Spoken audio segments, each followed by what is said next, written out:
So, I mean, like in the last week, we've seen another wave of horror, from the Israeli terror state in terms of launching, a very serious, series of attacks on Iran. So, to date, around 639 people have been killed in Iran by what Israel's done. And obviously it comes at the same time as there's been no let up at all in terms of the ongoing genocide in Gaza. So just yesterday, another 72 Palestinians were killed in Gaza, including another 29 while queuing for aid, which makes hundreds now that are being killed, actually in queues and while they're waiting to get some little measure of aid to, ward off the starvation that Israel's kind of been imposing on them. In something I think you can only really see as deliberate, given the scale of it. But, I mean, in terms of what's happened with Iran, I just want to talk about three main things. Firstly, a bit about Israel's aims, what they're actually trying to do in Iran. Then about where this is heading, the chance of a further escalation in the war. And finally, to look at the topic of tonight, how can the US and Israel be stopped?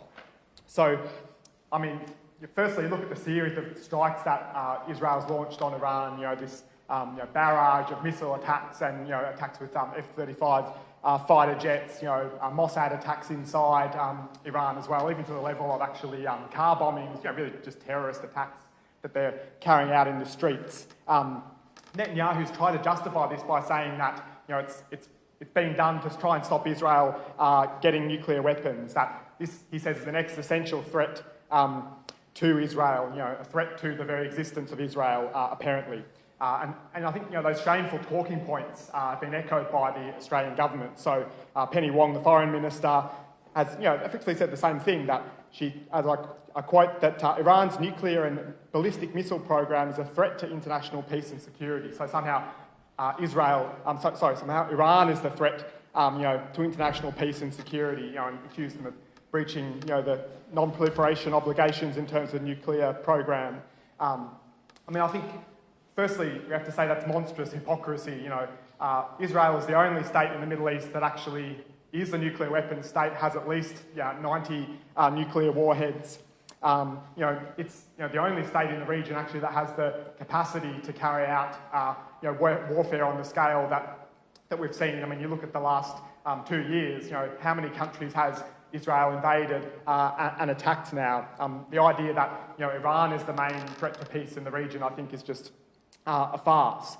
The fact is Israel is armed to the teeth with the most advanced weaponry in the world by the US.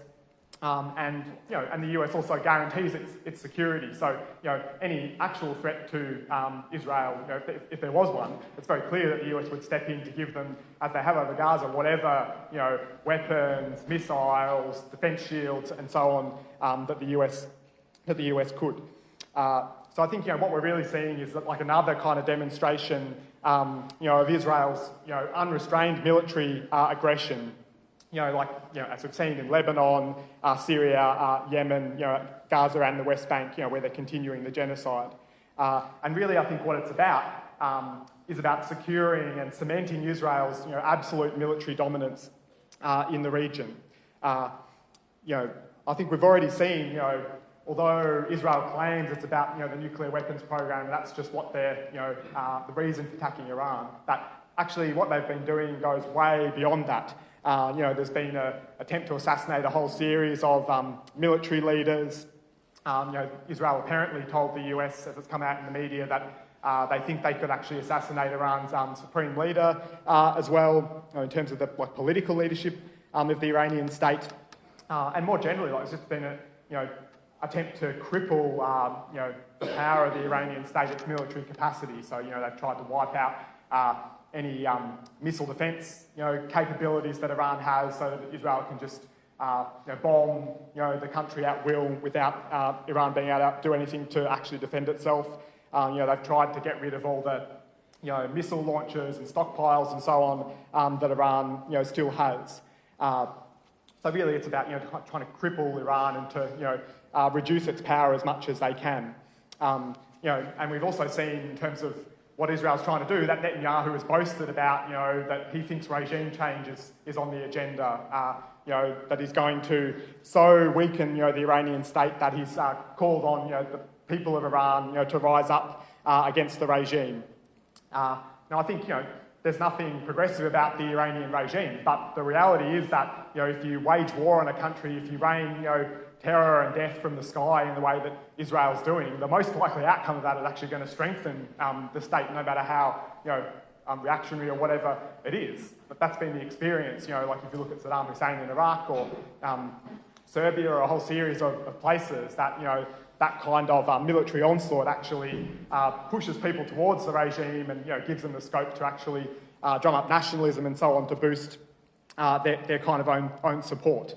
So I think, regime change is pretty unlikely, but I think Israel's broader aims in terms of trying to weaken Iran, I think is really about trying to weaken a state which is, at some level has challenged the US and imperialist kind of framework and influence and control of the region.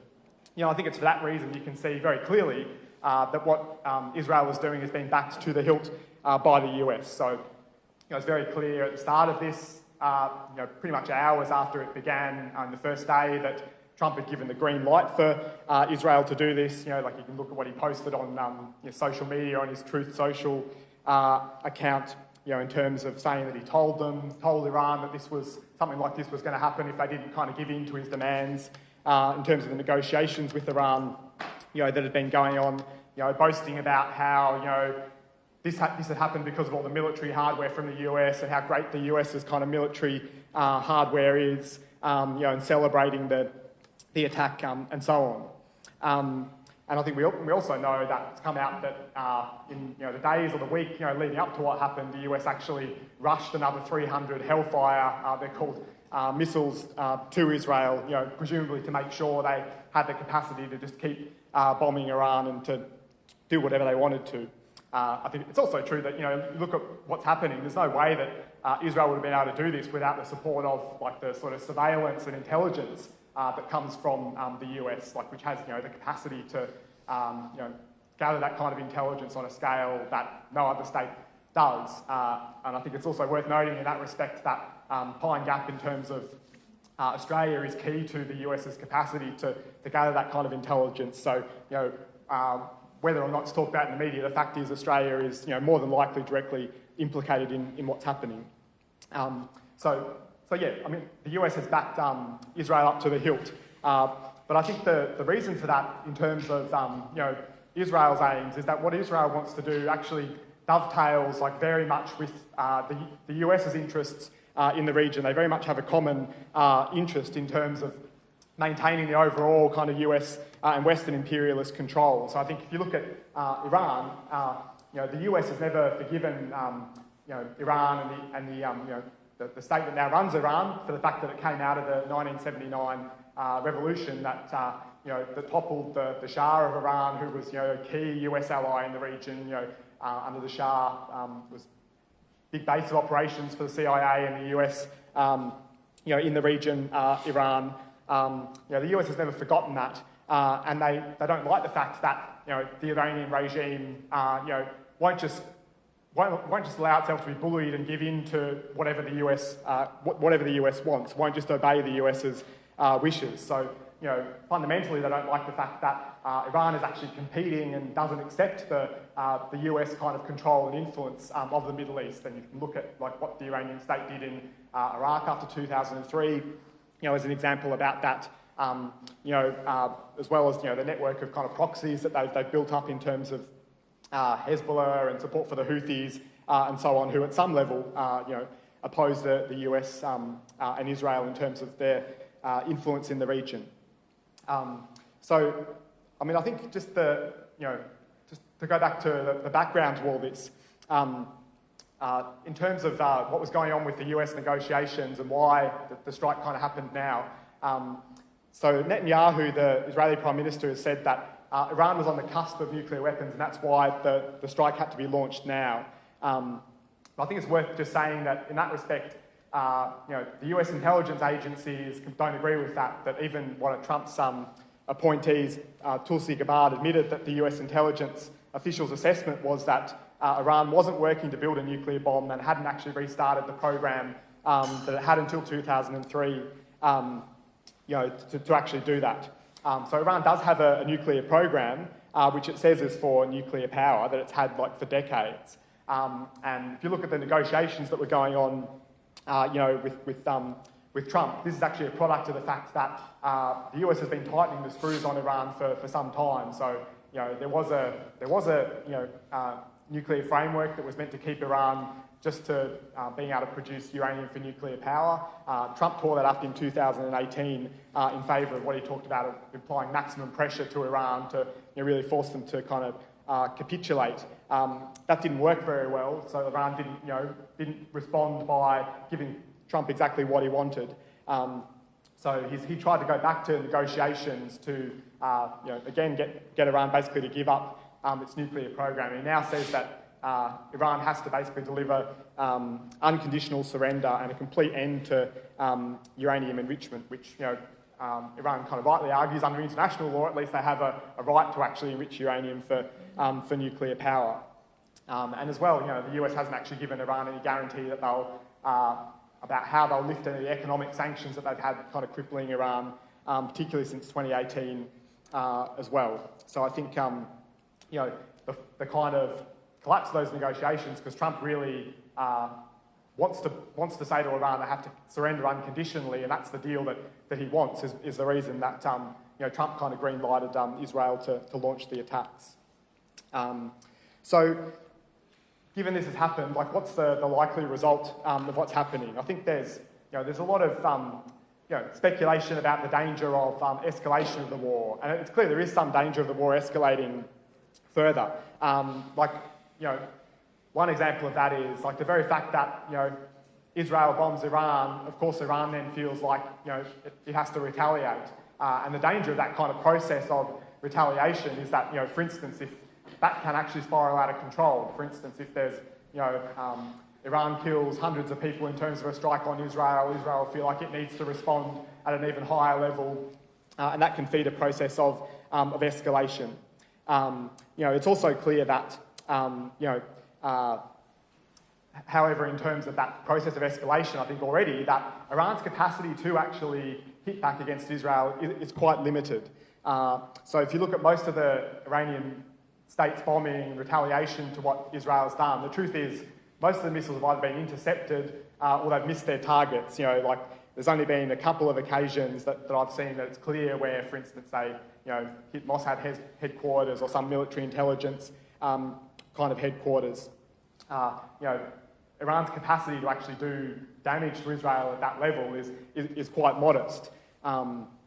So I think at that level, the main risk of escalation at the moment is actually about the US joining the war. So Trump is already talking about, has been talking the last couple of days about joining the bombing explicitly in terms of using US kind of bunker buster bombs to try and eliminate completely some of the Iranian nuclear sites that are basically built in the side of mountains. But I think, at one level, there is just going to be an ongoing stalemate, because even if the US bombs Iran, the truth is, they would need to actually send troops in, pretty much occupy the country to totally get rid of the nuclear program in Iran in terms of seizing control of this, the stores of uranium and enriched uranium and so on, which the US is just not going to do. That would be a complete disaster, and I think even Trump is not that stupid.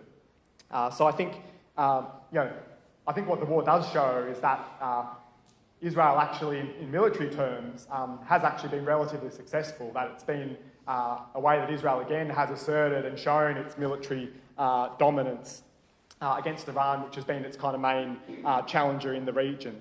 And I think at that level, I suppose as well, I was just going to finish on talking about the question about how the US and Israel can actually be stopped, because I think it's clear that, if you want to look at it in military terms, what Israel has done since October 2023, they have had significant military successes in terms of changing the balance of forces to their advantage and to the advantage of the US across the region. So, obviously Hamas has been weakened in Gaza, if not destroyed.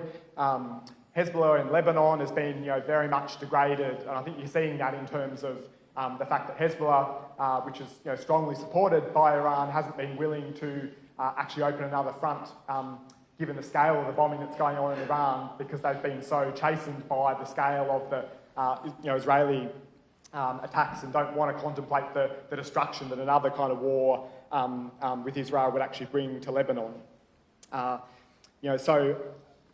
think at that level, you can also look at the fall of the Assad regime in Syria, which while wasn't perhaps directly caused by Israel's also obviously benefited from in terms of seizing control of more territory in Syria, in terms of wiping out the military jets and the missiles and that kind of advanced military capacity of the Syrian state.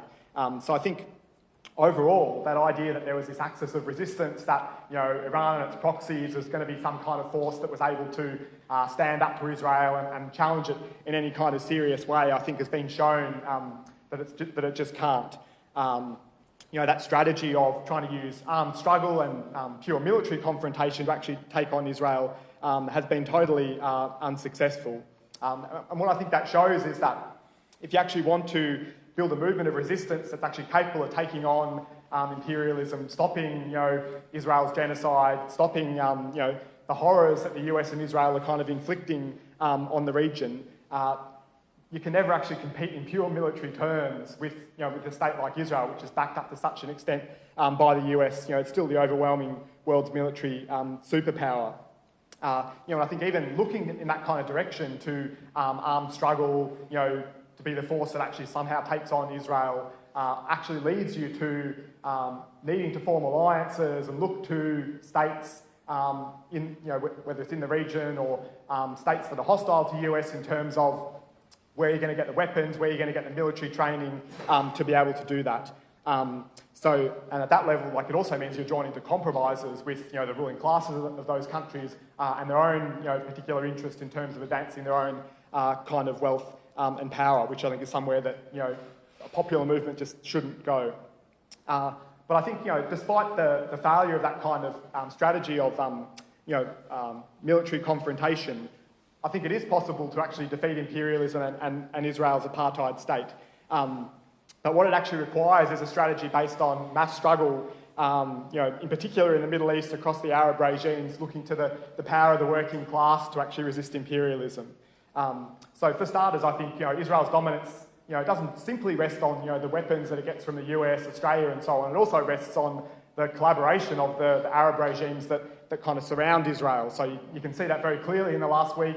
Look at the way the Egyptian state has actually cracked down and stopped the global march to Gaza, being able to get to Rafah, to even deliver some modicum of aid to try and break the siege, has used its own police and security forces to arrest people from around the world to stop that expression of solidarity. More broadly, I think you can look at Egypt, Jordan. None of the Arab states have really lifted a finger really since October 2023 at all to do anything to actually aid Palestine. But I think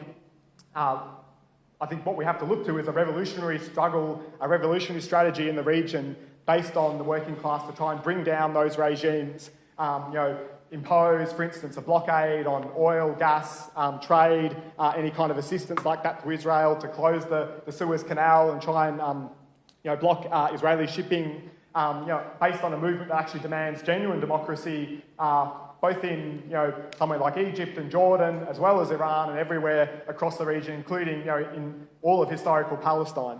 And I think that kind of a movement, based on working class power to cut off the oil and cut off trade to Israel, I think could also feed into a movement inside the imperialist countries based on that same kind of working class power. So I think we've seen some very small examples of that even in the last month or so. If you look at the action by dock workers in France and Italy, to try and block shipments of weapons going from their countries to Israel.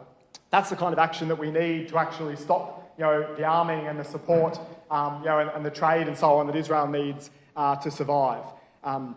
So I think those are the kind of demands we need, demands for real sanctions on Israel, and I think those are the kind of demands we need to keep raising and the kind of action we need to keep pushing for in Australia as well. Because I think, whether it's in the Middle East or it's in Australia or it's in the US, the kind of movement, the kind of action we need to actually challenge imperialism is that sort of mass struggle from below, mass worker struggle from below. That's the kind of movement on that kind of scale that's going to be required, similar to and going past the kind of scale of anti-imperialist movements we've seen in the past against, for instance, the Vietnam War in the US or Australia that did actually pull Western imperialist governments out of wars. That's the kind of movement that we're going to need to lead to the liberation of Palestine, as well as the liberation of the people of Iran, the people of Egypt, the people of the Arab world, and also to bring down the regimes like in countries like Australia and the US, to bring down that system of imperialism and the capitalist system that stands behind it, which is what's really, at the end of it, what's imposing the horror that's going on in Iran, in Palestine, across the Middle East, and all around the world, and what we need to put an end to.